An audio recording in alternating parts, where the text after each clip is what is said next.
ગુરુકૃપા ક્લાસમાં આપનું સ્વાગત છે। તો વિદ્યાર્થી મિત્રો, આપણે જે આજનો ટોપિક જે ભણવાના છીએ એ છે જમીન ધોવાણ, જમીન ધોવાણના અટકાવવાના ઉપાયો, અને બીજો ટોપિક છે ભૂમિ સંરક્ષણ અને ભૂમિ સંરક્ષણના જે કરવાનું છે એના ઉપાયો, એના વિશે આજે આપણે આ વિડીયોની અંદર આપણે વાત કરવાના છીએ। તો વિદ્યાર્થી મિત્રો, ગુરુકૃપા ક્લાસમાં આપનું સ્વાગત છે। હું ચિરાગ ચુડાસમા આપની સમક્ષ એક નવો ટોપિક લઈને આવ્યો છું। આ ચેનલ સાથે જોડાયેલા રહેવા માંગતા હો તો તમે સબસ્ક્રાઇબ કરો, લાઈક કરો વિડીયોને, અને બેલ આઇકન જે છે જ્યાં ઘંટડી છે તેને ક્લિક કરો, જેથી કરીને મારા નવા જે વિડીયો છે જે અપડેટ્સ તમને મળતા રહે નવા। તો શરૂઆત કરીએ। જમીન ધોવાણ। તો જમીન ધોવાણ જે છે, આપણે જમીન અને જમીનના પ્રકારો જોઈ ગયા, જમીનનું કઈ રીતે નિર્માણ થયું, જમીનના પ્રકાર અલગ અલગ પ્રકારના આપણે જોયા। એમાં પણ જે આબોહવા છે, એના જે કણો છે, ઘણી બધી પ્રકારની અસરો જમીનને કરતી હોય છે।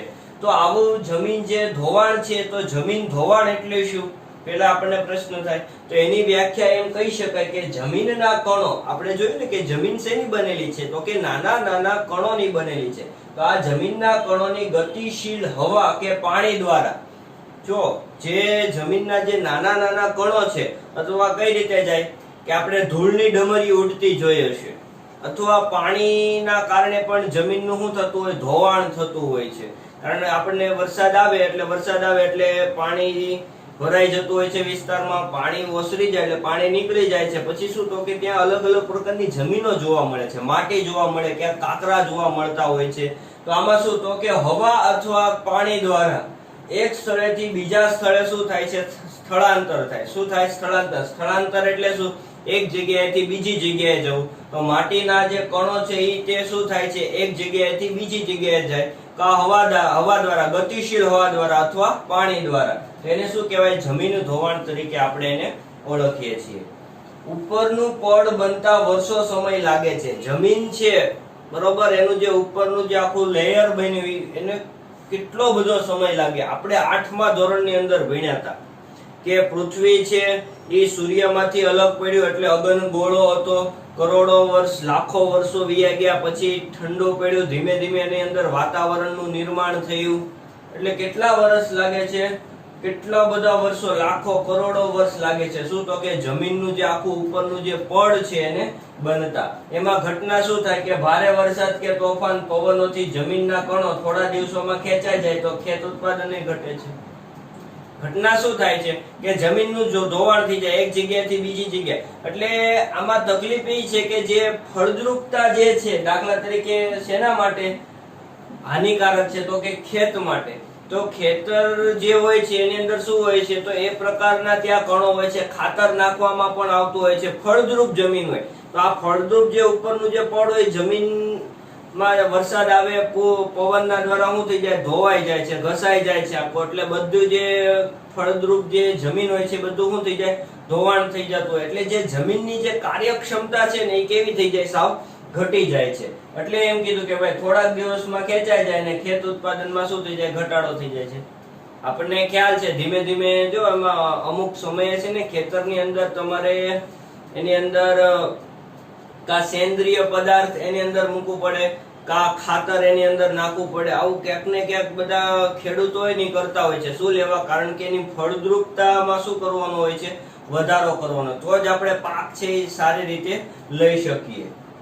આ પડની જાળવણી ખેતી માટે ખૂબ જ જરૂરી છે, બરોબર। અને જો આ જે ઉપરનું જે જમીનનું પડ છે એની આપણે જાળવણી ન કરીએ તો ઘણી બધી પરિસ્થિતિનું નિર્માણ થાય છે। દાખલા તરીકે જે આપણો મુખ્ય ખોરાક છે એ ક્યાંથી આવે છે, તો કે ખેતીમાંથી જ આપણને મળે છે મુખ્ય ખોરાક, અને ખેતીના આધારે તે કેટલા બધા ઉદ્યોગો ચાલી રહ્યા છે। તો ઉદ્યોગો કેવા થઈ જાય, બંધ થઈ જાય, કારણ કે ખેત ઉત્પાદનમાં જે પાક છે એ પાક જ આપણને એટલો બધો મળે નહીં, તો ઉદ્યોગો પણ ચાલે નહીં। ઉદ્યોગો માટે કાચો માલ ક્યાંથી પૂરો પાડવામાં આવે છે, ખેતીમાંથી તે એ જે કાચો માલ પૂરો પાડવામાં આવે છે। મેં તમને ઉદાહરણો અગાઉ આપતો હતો, જે કાપડનું જે ઉદાહરણ છે, એ કાપડ કેમાંથી બને, કપાસ એટલે કે રૂમાંથી અલગ અલગ બનતું હોય છે, બરોબર। તો આ તમામ પ્રકારના જે કાચા માલ જે છે, બરોબર, એ કેમાંથી આવતો હોય, તો કે એનો જે કાચો સ્ત્રોત એટલે ખેતી જ છે મુખ્ય, બરોબર। તો એની જાળવણી આપણે ફરજિયાતપણે કરવી પડે. એટલે જમીન ધોવાણ અટકાવવું ફરજિયાત છે. જો જમીન ધોવાણ અટકાવશું નહીં તો ભવિષ્યની અંદર બહુ મોટી સમસ્યાઓ ઉત્પન્ન થશે. તો જમીન ધોવાણને અટકાવવાના ઉપાયો કયા કયા છે એ જોઈએ. તો કે જમીન પર ચરણ પ્રવૃત્તિ નિયંત્રણમાં લેવી. તો વાત એમ કહેવા માંગે છે કે જે નિયંત્રણ જે ચરણ ઉપર થાય, દાખલા તરીકે કોઈ જમીન એવી છે ત્યાં ગાય હોય છે, અન્ય અલગ અલગ પ્રકારના વન્યજીવો હોય છે, તો એ વન્યજીવો માટે ખોરાક તરીકે એને જમીન ફાળવવામાં આવેલી હોય છે. તો ફાળવવામાં આવેલી હોય તો એમાં અનિયંત્રણ ન હોવું જોઈએ. કેવું હોવું જોઈએ? નિયંત્રણ હોવું જોઈએ. પછી ઘટના એવી થાય કે એ આખી જમીન કેવી થઈ જાય? સાફ થઈ જાય છે, ખાલી માટીના કણો જ રહે છે. એટલે ઘટના એવી થાય કે વરસાદ આવે તો પાણી દ્વારા અથવા હવા દ્વારા જમીન એક જગ્યાએથી બીજી જગ્યાએ શું થતું જાય? ધોવાણ થતું જાય. પછી ત્યાં જે બીજી વાર છે એ વૃક્ષો કે કોઈ નાના નાના ઘાસ છે, અન્ય વનસ્પતિઓ છે, ઉગતી નથી. એટલે શું કે છે, એને ઉપર નિયંત્રણ રાખવું જોઈએ. ઢોળાવવાળી જમીનમાં પગથિયાની તરા વાવેતર કરવું જોઈએ. દાખલા તરીકે એમ કહેવા માંગે છે કે આ સીધો ઢાળ છે, બરોબર, એની જગ્યાએ શું વ્યવસ્થા કરવી પડે? આમ પગથિયાની વ્યવસ્થા કરવી પડે. આપણે જોજો અસમમાં એમાં જે ચાના વાવેતર થાય છે એ કઈ રીતે થાય છે? તો કે જે અસમની અંદર તો આખો પ્રદેશ કેવો જોવા મળે છે? ડુંગરાળ પ્રદેશ છે. તો ડુંગરાળ પ્રદેશમાં કે લોકો ખેતી તો કરતા જ હશે. તો ખેતી કઈ રીતે કરે? તો કે આ રીતે ઢાળ વાળી હોય. કેવી હોય? ઢાળ વાળી. જેથી કરીને પાણી જે છે, બરોબર, એ પાણી આવે પછી પાછું નીચે ઉતરે, પાછું આમ જાય, પાછું નીચે ઉતરે, પાછું આગળ વધે, પાછું નીચે ઉતરે. એટલે એની જે ગતિ છે એ ગતિ કેવી પડી જાય? સાવ ધીમી પડી જાય છે. તો પાણીની ગતિને ધીમી કરવા માટે શું કરવું જોઈએ? પગથિયાની તરફ વાવેતર કરવું જોઈએ, જેથી કરીને જમીન ધોવાણ આપણે અટકાવી શકાય. પડતર જમીનમાં વૃક્ષારોપણ કરવું જોઈએ. જ્યાં જ્યાં પડતર જમીન છે, બરોબર, કોઈને કાંઈ ઉપયોગમાં લેવાની છે જ નહીં, તો ત્યાં શું કરવું જોઈએ? વૃક્ષારોપણ કરવું જોઈએ, જેથી કરીને વૃક્ષોમાં જે છે એમાં શું થાય? વધારો થાય. ઓક્સિજનના પ્રમાણમાં શું થાય? વધારો થાય. અને ભવિષ્યની અંદર ક્યાંક ને ક્યાંક નવી પેઢીને કામ લાગવાનું છે. પાણીના વહેડા પડેલ હોય ત્યાં આડબંધ બનાવવા જોઈએ. જ્યાં જ્યાં પાણીના વહેડા પડેલા છે ત્યાં શું કરવું પડે? આડબંધ બનાવવા જ જોઈએ. નહીતર ઘટના એવી થાય, એક ઉદાહરણ આપું કે કોઈ તળાવ છે, આપણને ખબર છે કે તળાવનો જે એક ભાગ છે એ કેવો થઈ ગયો છે? નબળો પડી ગયેલો છે.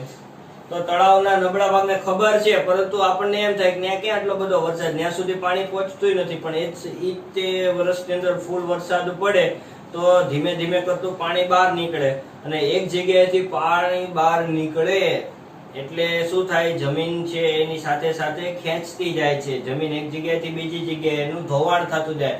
એટલે જે નાનું અમથું જે જગ્યા હોય કેવી થઈ જાય છે? મોટી જગ્યા થઈ જાય. એટલે પુષ્કળ પ્રમાણમાં ત્યાંથી શું થઈ જાય છે?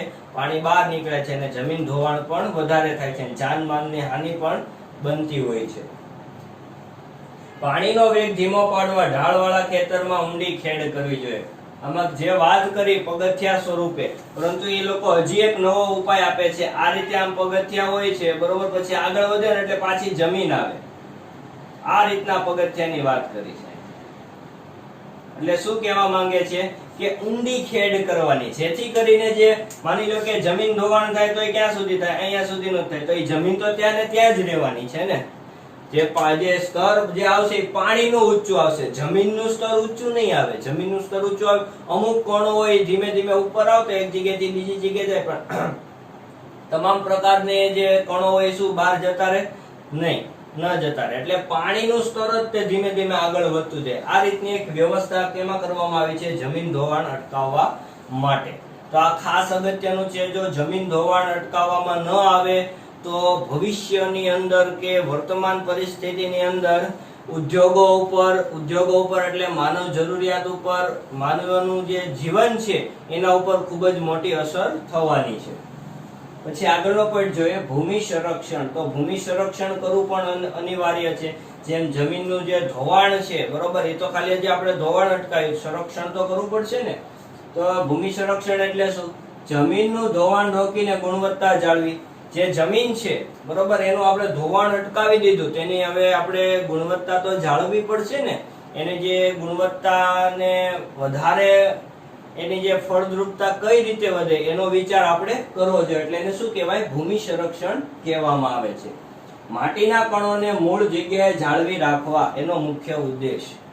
જમીન ધોવાણ અટકી જાય એટલે માટી છે એના મૂળ જગ્યાએ કઈ રીતે અટકાય? તો કે નવા નવા વૃક્ષો રોપણ થાય છે, અલગ અલગ પ્રકારના જે ઝાડવાઓ છે એનું વાવેતર કરવામાં આવે છે, ઘાસ હોય છે તો ઘાસ શું? તો કે જમીનને ઝાકળી રાખે છે. તમે ઘાસને એકવાર પકડી જે ઘાસને પકડજો ને ખેંચવાનો પ્રયત્ન કરજો, ઉપરનું જે ઘાસ જે આવે ને એ બટકી જાય એટલે એ તરત તૂટી જાય, પણ જમીન સાથે જે જોડાયેલા ઘાસ હોય ને એને ખેંચવા બહુ અઘરા પડે. તો એનો મતલબ એમ કે ઘાસથી પણ જમીન ધોવાણ શું થઈ છે? ઓછું થાય છે, અને ભૂમિ સંરક્ષણ અટકે છે. એટલે એના જે કણો છે એ કણો કેવા રહે છે? આમ નામ રહે છે. વિવિધ જગ્યાએ વિવિધ ઉપાયો હોય છે. દાખલા તરીકે ભારતની જે ભૂપૃષ્ઠ છે એ કેવી છે? અલગ અલગ જોવા મળે છે. તો ભારતની ભૂપૃષ્ઠ અલગ અલગ, તો એની સમસ્યા પણ કેવી હોય છે? અલગ અલગ હોય છે. તો તમામ પ્રકારના ઉપાયો એમાં નથી લાગતા, બરોબર? બધાની સમસ્યાના ઉપાયો કેવા હોય છે? અલગ અલગ હોય છે. દાખલા તરીકે ક્યાંક સીધી સપાટી છે, ક્યાંક ઉબડ ખાબડ વાળી જમીન છે, ક્યાંક ડુંગરાળ જમીન છે, બરોબર? તો આવી વ્યવસ્થા, ક્યાંક જે જમીનનો જે ભૂમિ ભાગ છે કેવો હોય છે? નીચો હોય છે. તો આવી ઘટના બને. એટલે જેવી જગ્યા એવા વિવિધ શું હોય છે? ઉપાયો હોય છે. પૂરની શક્યતાઓ વધતા જાનમાલની સલામતીમાં જોખમ થાય છે. દાખલા તરીકે ભૂમિ સંરક્ષણની અંદર ઘટના એવી બને કે કોઈ પૂર આવે ઓચિંતાનું વધારે પડતું, તો પૂરના કારણે ઘટના એવી સર્જાય કે જાનમાલની હાનિ પણ કેવી થાય છે? વધતી જતી હોય છે, બરોબર? તો એને પણ નિયંત્રણમાં શું કરવું? રાખવું પડે. અને પૂર આવે એટલે જમીન ધોવાણ કેવું થાય? પુષ્કળ પ્રમાણમાં થાય. એટલે એનો એક પણ ઉપાય કહી શકાય કે ચેક ડેમો જે નદીઓની અંદર છે એ ચેક ડેમો અમુક અંતરે રાખવા જોઈએ, જેથી કરીને પાણીનો સંગ્રહ થઈ શકે છે, જમીન ધોવાણ પણ શું થાય છે? અટકી શકે છે. તમે જોજો ચેક ડેમોની અંદર આ જે ચેક ડેમ હોય, બરોબર? તો અહીંયા આ ચેક ડેમ છે આખો, તો અહીંયા જમીનનો ભાગ છે ને આ રીતનો હોય, જોવા મળે. એટલે આ રીતે ઢાળ બની ગયો, એટલે અહીંથી જે પાણીનો જે પ્રવાહ જતો હોય છે ને એની સાથે જમીન પણ જતી હોય છે, બરોબર? એટલે પુષ્કળ પ્રમાણમાં જમીન ધોવાણ થાય છે. ને જે નદીઓની અંદર પૂર જતું રહે, તો પૂર જતું રહે એટલે આપણે જોઈએ કે નદીઓની અંદર ઊંડા ઊંડા શું પડી ગયેલા હોય છે? ખાડા પડી ગયેલા હોય છે. તો એ શું થયું હોય? જમીન ધોવાણ થયેલું કહેવાય છે. તો ભૂમિ સંરક્ષણ કરવું પણ અનિવાર્ય છે. તો એના ઉપાયો કયા? તો એ જોઈએ. જંગલોના આચ્છાદનના કારણે મૂળ જમીનને જકડી રાખે છે. જંગલોમાં જેટલું આપણે વનીકરણ કરશું, બરોબર, વૃક્ષારોપણ કરશું, તો એના જે મૂળ જે હોય છે, બરોબર, એ જમીનને શું કરતા હોય છે? પકડી રાખતા હોય છે. હવે તમને વાત કરું કે કોઈ જંગલ, કોઈ એક વૃક્ષ છે, તો વૃક્ષ જે જોવા મળે છે ને તો આપણને શું તો કે એક જ જોવા મળતું હોય. તો વૃક્ષ ભલે એક હોય, દાખલા તરીકે જો તમને અહીંયા ઉદાહરણ આપો, આ એક વૃક્ષ છે, તો વૃક્ષ તો આપણને એક જ જોવા મળે, પરંતુ એના જે મૂળિયા જે છે એ ક્યાં હોય? સમગ્ર જમીનની અંદર ફેલાયેલા જોવા મળતા હોય. વૃક્ષના જે મૂળિયા હોય કેવા હોય? જમીનની અંદર ફેલાયેલા જોવા મળતા. એટલે એ જમીનને જકડી રાખે છે. જમીન વૃક્ષને નથી મૂકતું અને વૃક્ષ છે એ જમીનને નથી મૂકતું. એટલે બે એકબીજાની કેવી હોય છે? પકડમાં હોય છે, જેથી કરીને ભૂમિ સંરક્ષણ જરૂરી છે. અને એના મૂળ કણો જે છે એ શું થઈ જાય? જળવાયેલા રહેતા હોય છે. પછી નદી છે, પહાડી વિસ્તારમાં વૃક્ષારોપણ કરવું જોઈએ.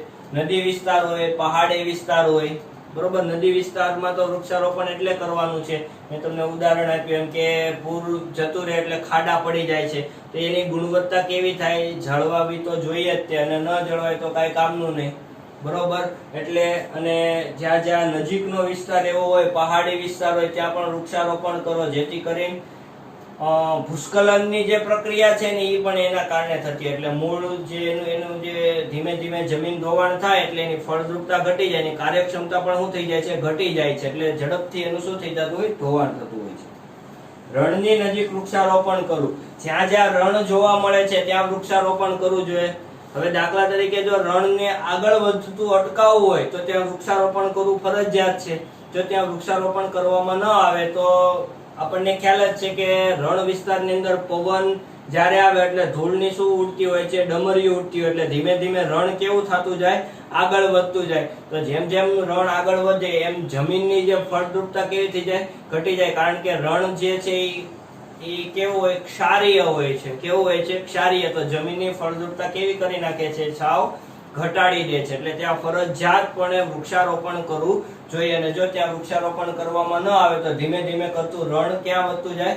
આગળ જ વધતું જાય છે. અને જ્યાં જ્યાં રણ આગળ વધે ત્યાં ખેતી થઈ શકે નહીં. એની અંદર સિંચાઈની વ્યવસ્થા પુષ્કળ જોવે, ખાતર રીતે પુષ્કળ પ્રમાણમાં જોઈએ તો જ ખેતી થઈ શકે, બાકી ખેતી થઈ શકતી નથી. નદીના પૂરને સૂકી નદી તરફ વાળી અંકુશમાં લેવો. હવે આ વાક્ય ખૂબ જ અગત્યનું છે, વિચારવા જેવું પણ છે કે જ્યાં પુષ્કળ પ્રમાણમાં નદીઓના પૂર આવતા હોય છે તો એને એક નવો જ માર્ગ આપી દો. જે નદી છે એ સમુદ્રની અંદર મળે છે તો એ વચ્ચે એને એક એવો ફાટો પાડો કે જ્યાં વરસાદ નથી આવતો, જ્યાં સૂકી નદીઓ છે ત્યાં એને ફાટો પાડી એ પાણી જે છે ક્યાં સૂકી નદી તરફ વાળી દો અને એને અંકુશમાં આપણે લાવી શકાય છે. તો આ રીતે પણ આપણે વિચારી શકાય ભાઈ નદીનો જે પ્રવાહ છે એને અલગ અલગ ભાગની અંદર વેચી દો કે જ્યાં પાણી નથી પહોંચી શકતું ત્યાં પાણી પહોંચી શકે, બરોબર. તો આપણે એના પૂરને કેવું કરી શકીએ છીએ? કંટ્રોલમાં લાવી શકીએ છીએ.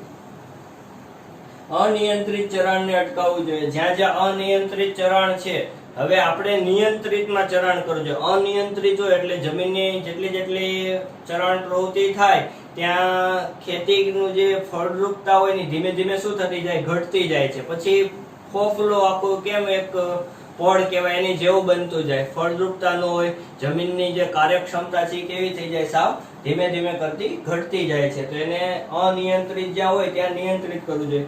સીડીદાર ખેતરો બનાવવા જોઈએ, જેમ આપણે અગાઉના ઉદાહરણમાં જોયું તેમ. ફળદ્રુપતા જ્યાં જ્યાં જમીનની અંદર ઘટે છે ત્યાં શું કરવું જોઈએ? સેન્દ્રિય પદાર્થ. સેન્દ્રિય પદાર્થ એટલે મેં કીધું એક પ્રકારનું શું તો કે ખાતર જ કહી શકાય આપણે. તો સેન્દ્રિય પદાર્થનું શું કરવું પડે? એની અંદર ઉમેરણ કરવું પડે, જેથી કરીને પાછી જે જમીનની કાર્યક્ષમતા, જમીનની ફળદ્રુપતા હોય, જમીનની જે ક્ષમતા છે એને આપણે વધારી શકીએ. તો વિદ્યાર્થી મિત્રો, આ હતું જમીન ધોવાણ, જમીન ધોવાણના અટકાવવાના ઉપાયો, ભૂમિ સંરક્ષણ અને ભૂમિ સંરક્ષણને અટકાવવાના ઉપાયો. તો વિદ્યાર્થી મિત્રો, આપણે ધ્યાન રાખવું જોઈએ જ્યાં આપણે વૃક્ષારોપણ કરેલું છે તો ત્યાં શું એ છોડવા ઉગે છે કે નથી ઉગતા, તો આપણે એને પાણી પાઈએ છીએ કે નથી પાતા, એની જે ક્ષમતા છે એની ફળદ્રુપ જમીન છે કે નહીં, બરોબર. જો ન હોય તો આપણે પણ એની વ્યવસ્થા કરવી જોઈએ. તો આ સાથે જ આપણું અહીંયા યુનિટ પૂર્ણ થાય છે. અસ્તુ મિત્રો.